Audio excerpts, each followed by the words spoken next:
Hey guys, welcome to another album review. Today I'm going to talk about Heat's new album, Overnight.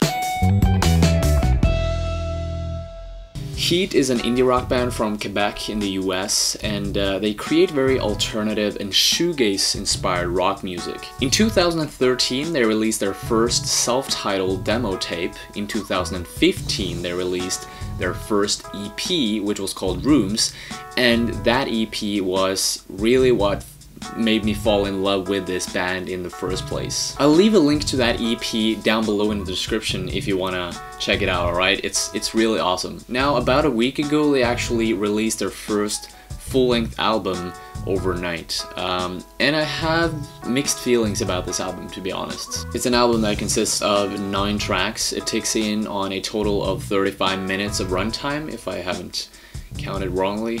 The overall sound that Heat is producing on this album is very similar to bands like Phoenix, My Bloody Valentine, and also Pavement. They have this poppy song structure that resembles something Phoenix could have made.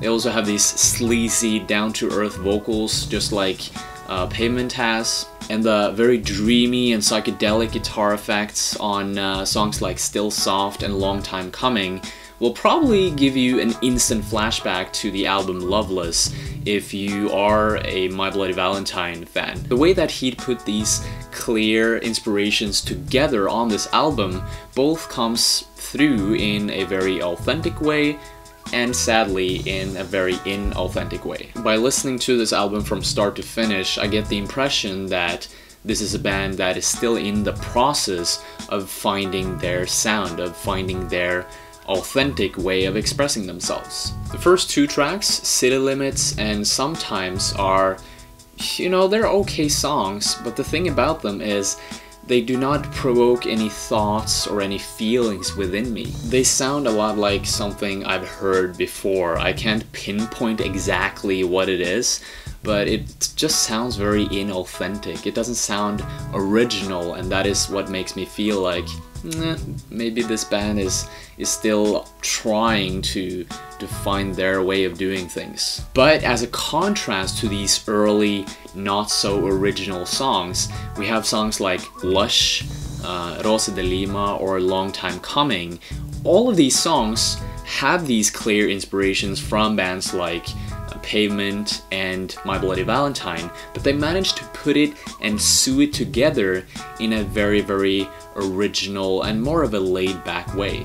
It seems like they're experimenting a little bit more with those songs, and that is most certainly a high point for the album. Returning back to the first 2 tracks, Sometimes and City Limits, I don't think they were that good. They were okay. I would give them a 5 out of 10. Now, Lush, as I talked about before, is the 3rd track on the album, and what I love and what I find outstanding about that track is the 808 feel of the drums. It gives the song a cadence that sort of screams the 80s vibe. The echoing guitars and the moody vocals both contribute to create this kind of dreamy and nostalgic soundscape. This might actually be my favorite song from the whole album. Okay, I'll give it an 8 out of 10. The following track is called The Unknown, and man, this is such a bad track. It lacks literally everything. The melody is alright, and that probably says it all, that word, alright. The song is very predictable. It sounds like anyone could have made this song. The song title basically says it all, you know, it's a track that will be forever unknown. So yeah, I'll give it a 4 out of 10. Now the next song is actually a big contrast compared to the previous song. It is dreamy, it's experimental, there's a lot of melodic patterns that you can dive into, so you can actually listen to the song several times and discover new things each and every time. The drums provide some really fascinating drum fills. There's a woman speaking French over the whole track. It's kind of crazy, but at the same time I feel like it's a nice blend. The song is called Rosa de Lima, I almost forgot that. And I think I'll give it an 8 out of 10 actually. Cold Hard Morning Light is the 6th track on this record, and when you come to this point in the record after listening maybe a couple of times, 2-3 times, you start to realize that The songs on the album take one out of two routes.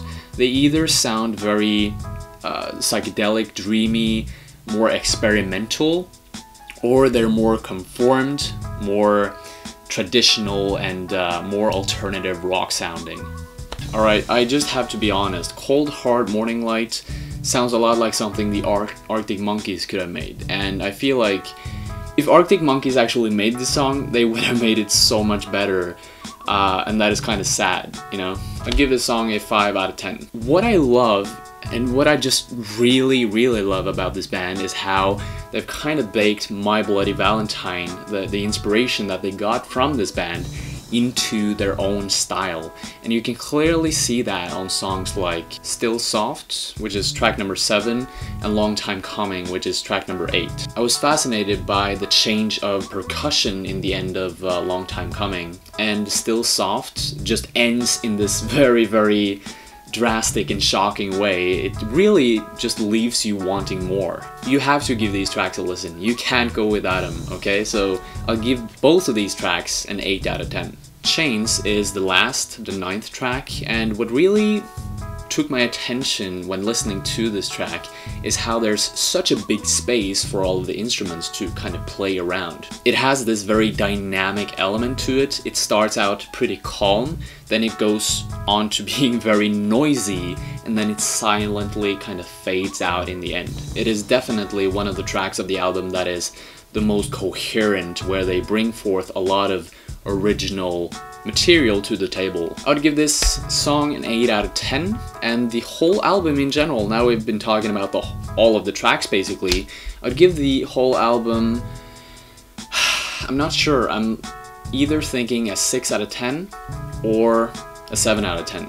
But I don't think I'll give it a 7 out of 10, I'm giving it a 6 out of 10.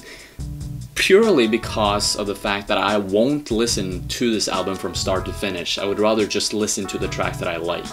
So yeah, it's not a coherent album, and yeah, so that's it. Thank you so much for watching this video. If you like this review, then make sure to hit the red subscribe button below. Also, if you want to check out this album, I have a link to their Bandcamp account in the description below, so you can find it there.